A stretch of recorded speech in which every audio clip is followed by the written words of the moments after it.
Something extraordinary just happened. And I'm not talking about the bombs falling on Tehran. I'm not talking about ships burning in the Persian Gulf. I'm not talking about oil hitting $100 a barrel or the Strait of Hormuz being effectively shut down. I'm talking about something bigger, something that almost never happens in modern geopolitics. The United States of America, the most powerful military force on the planet, just went to war, and almost nobody lined up beside it. Let that sink in for a second. Not Saudi Arabia, not the UAE, not Qatar, not Spain, not France, not the United Kingdom, not in an offensive capacity anyway. All of these countries, longtime partners of Washington, some with decades of defense agreements, some hosting American bases on their soil, all effectively said the same two words: count us out. What you are watching right now in real time is not just a war with Iran. It is a fracture in America's global alliance network on a scale we have not seen in a generation, maybe longer. And what's remarkable is that Washington's main response so far has not been careful diplomacy. It has been public threats directed at allies. That is the story. That is what this breakdown is about. And by the time we're finished, you will understand not only what happened this week, but why it matters for every country, every economy, and every person who fills a gas tank or buys groceries. Stay with me, because this gets much more volatile before it becomes clearer. If you are not yet subscribed to Daily Brief, hit that button. This story is moving quickly, and you're going to want to be here for every update. Let's roll back, not years or decades, but just a couple of weeks, to February 28th, 2026. That's the day United States and Israeli forces launched what the White House called Operation Epic Fury, a set of coordinated strikes on Iran, including its capital, targeting ballistic missile infrastructure, naval capacity proxy networks, and nuclear-related sites. Iran's supreme leader, Ayatollah Ali Khamenei, was killed in those opening attacks. That moment is where this began, and here's what much of the mainstream coverage keeps missing. Before those strikes were carried out, Washington did not consult its Gulf allies. It did not call Riyadh, did not brief Abu Dhabi, did not sit down with Doha. The U.S. and Israel moved ahead, and the Gulf states, the countries living next door to this war, whose cities would immediately face retaliation, whose airspace would be contested, whose oil facilities would become targets, learned about it the same way the rest of the world did, on the news. So when Iran's missiles and drones began striking Saudi Arabia, the UAE, and Bahrain, real attacks on Gulf infrastructure, including the Sheba oil field, one of Saudi Arabia's key revenue sources, and Bahrain's Bapco refinery, which declared force majeure, these countries were not just being asked to join a war. They were already paying the price for a conflict they never agreed to fight. And Washington's response has largely been to pressure them. That's the backdrop. Now let's get into the details. Announcement number 1. Senator Lindsey Graham went on national television and delivered one of the most striking examples of alliance mismanagement in recent memory. On March 10, 2026, appearing on Fox News with Sean Hannity, Graham spent much of an hour effectively threatening major American partners in the Gulf and in Europe: Saudi Arabia, the UAE, Qatar, Spain, France, and the UK, all in a single interview. Let's be precise about what he said, because the wording matters. On Spain. To our friends in Spain, man, you have lost your way. I don't want to do business with you anymore. I want our air bases, out of Spain into a country that will let us use them. On Saudi Arabia, our embassy was hit in Riyadh. Do you not have an obligation to join the fight with us? You have yet to do that. So, if you do not believe the American embassy being attacked in Riyadh would trigger mutual self-defense, maybe we shouldn't do a treaty with you. On the UAE, which had publicly told the United Nations it would not participate in offensive operations, you said today publicly at the UN your country would not be used to join the fight against the Ayatollahs. On the Gulf states as a whole. To our Arab friends, I've tried to help you construct a new Middle East. You need to up your game here. I can't go to South Carolina and say we're fighting and you won't publicly fight." Then came the most remarkable line. On live television, Graham said, "God bless Israel. We should move all our stuff to Israel. I'm with Israel. I will be with Israel to my dying day. Stop there." In one appearance, a sitting U.S. senator threatened to pull American bases out of Spain, a NATO ally, questioned the value of a defense agreement with Saudi Arabia, pressured sovereign nations to send troops into a conflict they were not consulted about, and finished with a personal vow of unconditional allegiance to another country, all in a single breath. That alone would be significant. But what came next made it even more extraordinary. As reported by outlets including the Jerusalem Post and the Wall Street Journal, Graham was not just a commentator. By his own account, he made multiple trips to Israel before the strikes, meeting with Mossad officials and Prime Minister Netanyahu. He told the Wall Street Journal, "They'll tell me things our own government won't tell me." He also said he coached Netanyahu on how to persuade President Trump to authorize the strikes, and that Netanyahu then presented Trump with intelligence that Graham says convinced the president to proceed. So we have a U.S. senator who helped shape the conditions for the war, now going on cable news to pressure allies who refuse to fight it, while talking about defense treaties and basing decisions in ways that sound a lot like policy commitments, delivered from a TV studio. The backlash was immediate and not just from Democrats. Republican Representative Nancy Mace from Graham's own state of South Carolina posted publicly, "No boots on the ground. If Senator Graham wants to go fight in a foreign conflict, let him be the first to volunteer." She added that she had spoken with the administration multiple times and that nothing had changed regarding ground troops. Meghan McCain, a conservative commentator and daughter of the late Senator John McCain, wrote on X that she was imploring anyone who will listen in the Trump administration to stop sending this man out as a surrogate, saying he was scaring people and doing damage to the administration's message on the Iran war. Former Fox News host Megyn Kelly asked bluntly, "When did Lindsey Graham become our president?" Noting that in 24 hours, Graham had issued warnings to Lebanon, Cuba, Saudi Arabia, the broader Arab world, and Spain.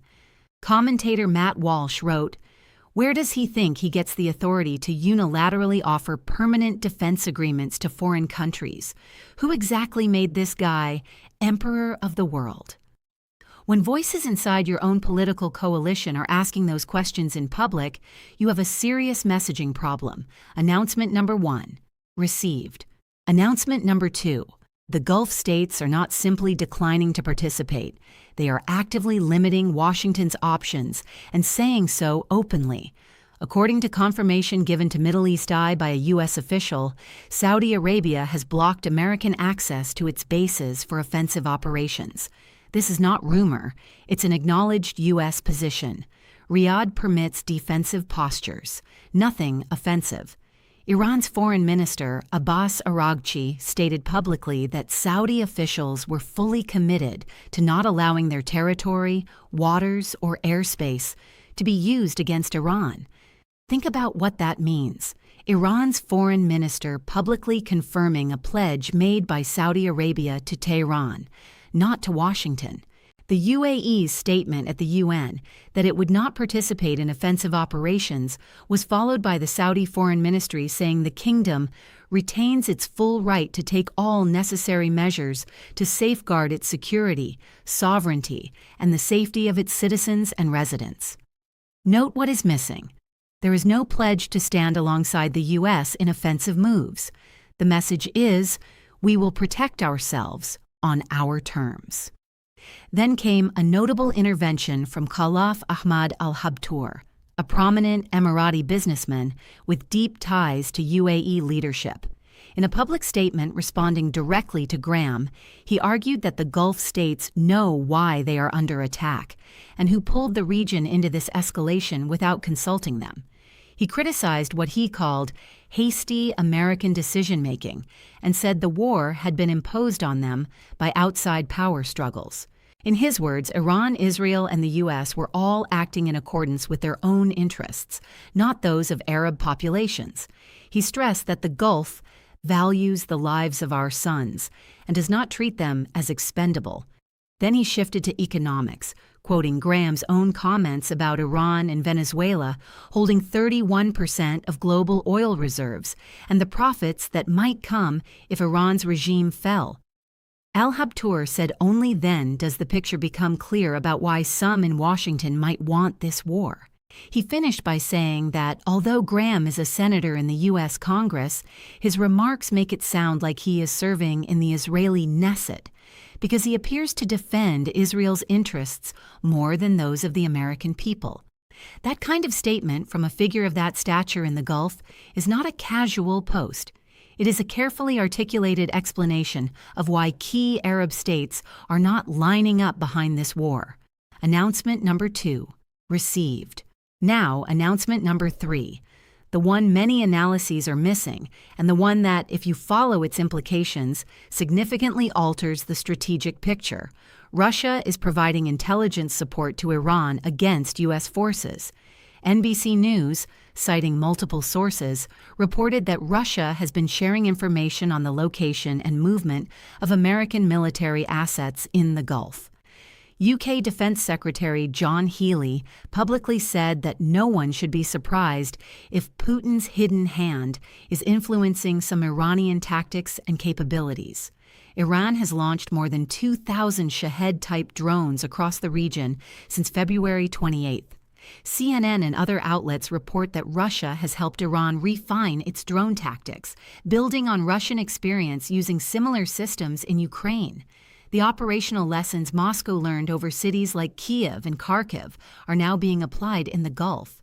President Zelensky of Ukraine has said Russia is assisting Iran not only with drones, but also with missiles and air defenses, while Ukraine has been offering the U.S. and its partners help countering those systems. In effect, Russia and Ukraine are on opposite sides of the drone equation in this conflict. Asked directly whether Putin is helping Iran, President Trump said in a radio interview that he thinks Putin might be helping them a little bit, and likened it to the U.S. helping Ukraine, describing it as a kind of fair exchange. On the same day this intelligence story was unfolding, the White House began publicly considering easing sanctions on Russian oil to stabilize prices. Treasury Secretary Scott Bessent told Fox Business that the U.S. may unsanction further Russian oil. Follow the chain. Russia assists Iran in targeting. The war disrupts shipping, pushing oil prices higher. Russia earns more from energy exports. Washington considers relaxing sanctions to bring prices down, which would further benefit Moscow. European Council President Antonio Costa noted that, so far, Russia appears to be the main beneficiary of this war. It gains additional revenue for its own campaigns and watches Western military attention split. Russia's ambassador to the UK, Andrei Kellen, told CNBC that Moscow is still trying to understand the U.S. endgame and noted that many are questioning what Washington's exit strategy might be. That is a polite version of what many allied capitals are asking more bluntly. What is the plan? How does this end? What does success look like? Clear answers from Washington have been scarce. Announcement number 3, received. Now let's connect this to the global economy and everyday life, because that is where geopolitical decisions become tangible. The Strait of Hormuz is not an abstract concept. It is a narrow waterway between Iran and Oman, just over 20 miles wide at its tightest point. Roughly 20% of the world's oil supply normally passes through it. According to the International Energy Agency, the current conflict has created the largest supply disruption in the history of the global oil market. The IEA has coordinated the release of hundreds of millions of barrels from strategic reserves. The U.S. alone has released over 170 million barrels from its strategic petroleum reserve. But these moves only partly offset the missing flow from Hormuz. Brent crude prices spiked to around $120 a barrel early in the conflict, pulled back after signals that the war might be short, and are now again hovering near or above $100, well above pre-war levels near $60. West Texas Intermediate has moved into the high 80s or above. Iran's Revolutionary Guard has been clear about its aims. Officials have warned that oil could hit $200 a barrel, arguing that prices depend on regional security, which you have destabilized. The IRGC has stated that any vessel linked to the U.S., Israel, or their allies attempting to transit the strait will be treated as a potential target. Several tankers have been damaged, sailors have been killed, and many ships remain effectively stranded or rerouted. The disruption goes beyond crude. Urea, a key nitrogen fertilizer, has risen sharply in price. Gulf countries account for a large share of global urea and ammonia exports, and much of that volume normally moves through Hormuz. Higher fertilizer costs can mean farmers use less, which reduces yields and eventually lifts food prices. Aluminum smelters in the Gulf, reliant on cheap energy, have cut shipments. Aluminum prices are at multi-year highs, affecting everything from cars to aircraft to electronics. Helium, a byproduct of natural gas processing and essential for technologies like medical imaging and semiconductor production, is also at risk of supply disruption. As semiconductor supply tightens, prices for consumer electronics and advanced systems can rise. In the U.S., gasoline prices have climbed and could move significantly higher if the blockade persists. At some point, higher fuel and input costs filter into the broader economy. An unnamed senior U.S. official recently told reporters that the main way to lower energy prices in a lasting way is to end the conflict or fully reopen the strait. Stopgap measures like reserve releases can only go so far. This is not a situation that can be solved by tariff negotiations or routine economic policy tweaks. It is fundamentally a security and logistics problem with a military and diplomatic dimension. Stepping back, what does Iran want? It is not trying to win a head-to-head conventional war against U.S. and Israeli forces. Its goal is to raise the cost of the war until continuing it becomes politically and economically difficult for its adversaries. Every day the strait remains constrained. Global markets feel the strain.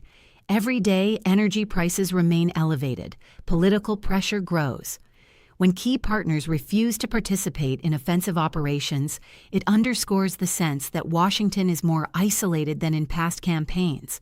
Iran's new supreme leader has framed the strait as a tool of leverage and signaled that U.S. bases across the region could be seen as targets. What does Russia want? Sustained high energy prices, Western distraction from Ukraine, potential sanctions relief, and erosion of U.S. alliance credibility, all of which current conditions tend to support. What does China want? In the short term, secure energy flows. In the medium term, greater influence in the Gulf if those states view Washington as a less dependable partner. Shifts in crude sourcing and security relationships can deepen China's role in regional energy markets. What do Gulf partners want? To protect their own security and economic stability, and to avoid being drawn into a conflict they did not help plan and do not fully control. Many of them are now trying to balance legacy security ties with Washington against a desire for greater strategic flexibility. Looking ahead, there are broadly two paths. In one, diplomacy gains traction. The strait is reopened and prices gradually normalize, even if some trust damage within alliances lingers. In the other, the conflict and disruptions continue longer, energy and commodity markets remain under strain, and patterns of trade and security cooperation begin to reorganize themselves in more lasting ways. Once supply chains and political relationships reconfigure around new realities, they are difficult to reverse. The key questions now are not only about military operations, but about credibility, consultation, and long-term strategy. Are U.S. officials giving partners enough reason to believe that their interests are being considered, not just in the immediate crisis, but in the structure of whatever comes next? Are regional states making a permanent shift in their strategic posture, or temporarily hedging during a period of high uncertainty? And critically, which countries will emerge from this period structurally stronger in terms of energy, alliances, and economic positioning? These are not easy questions, but they are the ones that will matter long after the latest headlines fade. This analysis is for informational purposes only and does not constitute political, financial, or legal advice.